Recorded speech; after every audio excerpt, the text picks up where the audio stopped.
Nesse vídeo nós começamos a parte de sistemas distribuídos do curso. E a gente começa falando de alguns conceitos importantes para a gente organizar sistemas. Então vamos a alguns conceitos básicos e importantes. Eu gosto de começar falando de sistemas distribuídos lembrando de uma definição que é do Leslie Lamport, que é um sistema distribuído é aquele onde eu não consigo trabalhar porque alguma máquina que eu nunca ouvi falar parou de funcionar. Nesse caso, o que a gente está querendo dizer? Que é um sistema que tem várias partes que eu não conheço todas elas, eu não vejo os detalhes de como que elas estão organizadas, mas especialmente na época do Lamport, algumas décadas atrás, essas partes ainda podiam falhar de forma a parar o sistema inteiro. Hoje até isso não é tanto verdade, mas eu acho que é uma definição que ficou muito interessante, sendo ele um dos grandes nomes da área de sistemas distribuídos. E além disso, por curiosidade, ele é também o autor do LaTeX. Mas vamos pegar uma definição um pouco mais séria. Então, usando o livro do Tannenbaum, sistemas distribuídos são para a gente um conjunto de computadores independentes que para os usuários se comportam como se fossem um computador único. Então aqui tem dois elementos importantes aqui. Primeiro que eles são computadores independentes, então eles não têm memória compartilhada, eles não têm nada compartilhado entre si e comunicam exclusivamente pela rede. E segundo, que apesar disso, a visão que eles oferecem para o usuário é de um computador único, de que eles trabalham juntos para resolver um problema. Mas por que então que esse tipo de sistema é importante se o objetivo final acaba sendo não parecer que tem um punhado de computadores trabalhando? Tem alguns motivos para isso. A gente pode dizer que uma das primeiras coisas para a gente distribuir é porque a gente tem uma forma de organizar recursos. Recursos que normalmente estariam separados e que, dessa forma, podem ser combinados. Além disso, eu consigo aumentar a capacidade de processamento porque eu posso utilizar as CPUs, a memória, os discos e a taxa de transferência de rede das várias máquinas combinadas, às vezes, para ter um resultado que é maior do que os elementos separadamente. Com isso, eu consigo várias coisas que eu não conseguiria com um sistema sequencial restrito a uma máquina só. Eu tenho escalabilidade, então eu sou capaz de crescer a minha capacidade de processamento. Eu tenho desempenho, eu sou capaz de ter máquinas muito mais eficientes, porque eu tenho muita máquina trabalhando para mim ao mesmo tempo, em certos casos. Eu consigo reduzir a latência que os usuários percebem, porque como tem muita máquina trabalhando, o efeito final pode ficar pronto mais rápido. E uma das coisas muito importantes que vai até um pouco contra a definição do Lamport lá atrás é aumentar a disponibilidade. Com um sistema distribuído, se torna mais fácil eu lidar com falhas e manter o sistema funcionando mesmo quando algumas partes dele não estão funcionando. Quando a gente cria então esses sistemas distribuídos, os nossos objetivos são basicamente 4. A gente quer garantir acessibilidade, transparência, abertura do que a gente está implementando e escalabilidade. Vamos ver cada um desses elementos separadamente. Então, o que a gente vai chamar de acessibilidade? Qual é o nosso foco nesse caso?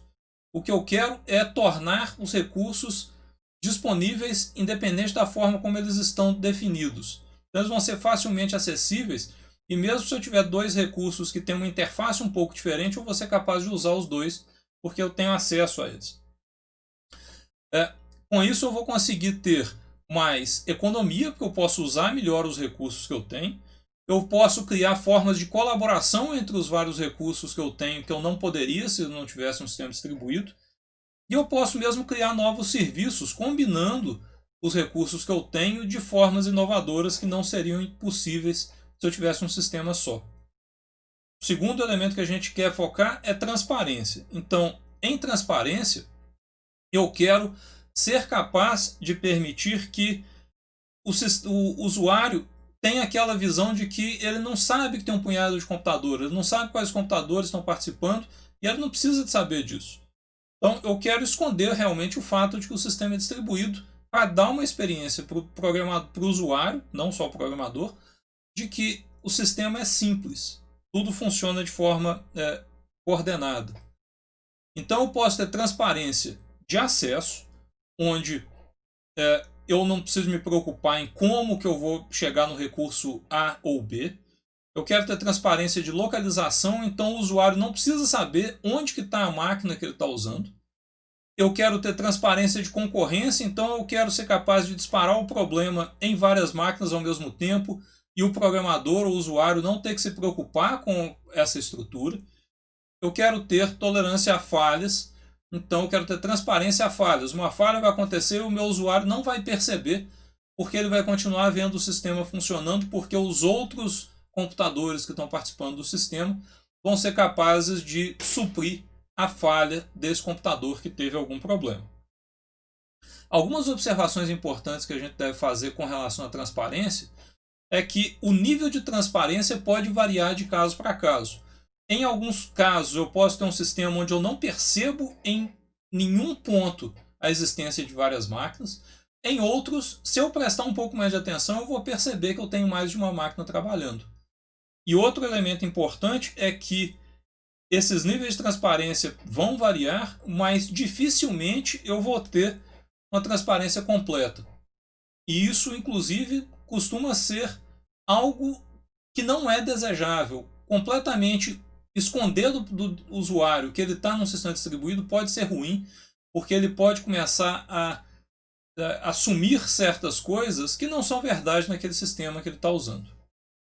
Bom, das características ali que talvez tenha soado mais estranha é a noção de abertura. Eu quero um sistema que vai funcionar com outros sistemas que não foram desenvolvidos junto com ele. A gente tem padrões onde o meu sistema é capaz de lidar com novas máquinas e novas funcionalidades sem parar de funcionar, sem ter que ser trocado por um sistema novo, porque eu consigo integrar funcionalidades ao longo do tempo. E por último, um elemento que é sempre muito tratado quando a gente fala de sistemas distribuídos é a parte de escalabilidade. Eu posso ter um sistema escalável que vai atender a minha demanda à medida que a minha demanda cresce. Como é que é essa escalabilidade? Ela pode ser em termos de carga. Então eu quero um sistema que escala porque ele vai ser capaz de processar mais unidades de trabalho. Ou eu vou ser capaz de lidar com problemas maiores porque eu vou ser capaz de guardar mais dados dentro do meu sistema. Eu posso ter um sistema que é escalável geograficamente, para dar para usuários que estão em localidades diferentes uma sensação de que eles estão tratando como uma máquina única e que funciona de forma distribuída, mas que ele não precisa se preocupar com isso. Ou ainda eu posso ter escalabilidade administrativa, especialmente quando eu cresço muito, eu posso ter pedaços do meu sistema distribuído que estão executando em organizações diferentes, controlados por pessoas diferentes. E para ter essa escalabilidade, existem algumas técnicas que já se tornaram clássicas em sistemas distribuídos e que a gente vai vê-las aplicadas repetidamente nos sistemas que a gente vai analisar. A primeira delas é o conceito de comunicação assíncrona. Então a gente vai ter sistemas onde a comunicação e as ações que eu estou acompanhando podem se desenvolver de forma independente. Então eu consigo esconder a latência de uma comunicação quando eu estou pedindo uma informação para um outro nó do sistema, enquanto eu estou fazendo alguma coisa que o usuário está preocupado com ela e que ele está percebendo que o sistema está evoluindo, mesmo que uma outra parte do sistema esteja dependendo de uma comunicação que está acontecendo. Eu posso usar também particionamento. Então, com isso, eu vou ser capaz de dividir dado e processamento, distribuir para várias máquinas e depois juntar o resultado de alguma forma. Outra técnica importante é a técnica de replicação. Então, ao invés de eu pegar um problema e dividir, eu posso pegar o mesmo problema e copiar ele em mais de uma máquina, já que eu tenho várias máquinas no meu sistema. Isso eu vou usar porque isso pode ser útil para tratar o problema de formas diferentes.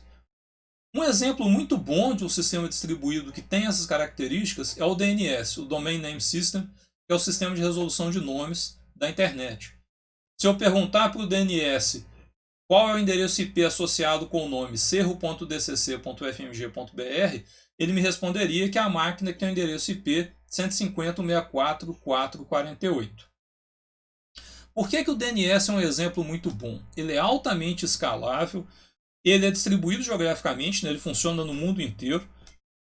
Cada parte das organizações que operam na internet têm a sua parte do DNS, têm os seus servidores locais, e eles administram esses servidores de forma independente.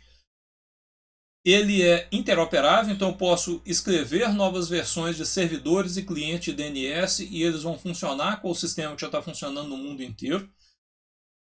Ele tem transparência de localização, então eu não sei, na hora que eu pergunto pelo nome de uma máquina, de onde está vindo a resposta, qual é a máquina que está respondendo para mim.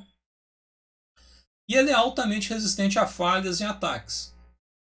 A gente vai falar do DNS num outro vídeo para a gente poder falar dele com mais detalhes.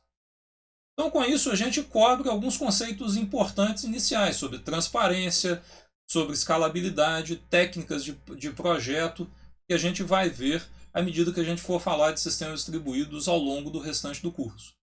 Da agora para frente, a gente vai começar a se aprofundar nos vários tipos de sistema e nos vários problemas que a gente vai encontrar para construir esses sistemas distribuídos.